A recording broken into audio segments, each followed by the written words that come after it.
Bank ডাকাতির ঘটনায় বিচার শুরুর ২৮ কার্যদিবসের মাথায় আদালত এই রায় ঘোষণা করলেন।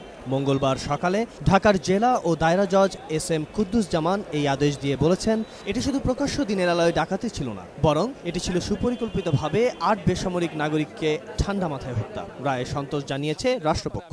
৬ জনকে ফাঁসি দেওয়া হয়েছে, ২ জনকে আপনার ৩ বছর করে জেল দেওয়া হয়েছে। তার মধ্যে ২ জনের মধ্যে আব্দুল বাতেন এবং রায়ে বলা হয়েছে ৪ জনকে ব্যাংক কার্যালয়ের মধ্যেই কোনো প্রকার উস্কানি বা প্রতিরোধ ছাড়া হত্যা করা হয়। মৃত্যুদণ্ডপ্রাপ্তরা হলেন বোরহানুদ্দিন, সাইফুল আলামিন, মাহফুজুল ইসলাম ওরফে সুমন ওরফে জামিল, জসিমউদ্দিন, মিন্টু প্রধান ও পলাশ। এদের মধ্যে পলাশ পলাতক। আরেক আসামি উকিল হাসানকে যাবজ্জীবন কারাদণ্ডাদেশ দেয়া হয়েছে। ৩ বছর ধরে কারাদণ্ডাদেশ পেয়েছেন আব্দুল বাতেন, শাহজাহান জমাদ্দার। খালাস পেয়েছেন মোজাম্মেল হক ও বাবুল সর্দার। এবং আমরা এই রায়ে অসন্তুষ্ট এবং আমরা ন্যায় সঠিক বিচারটা পাইনি বলে আমরা দাবি করি। আমরা উচ্চ আদালতে আপিল দায়ের করব।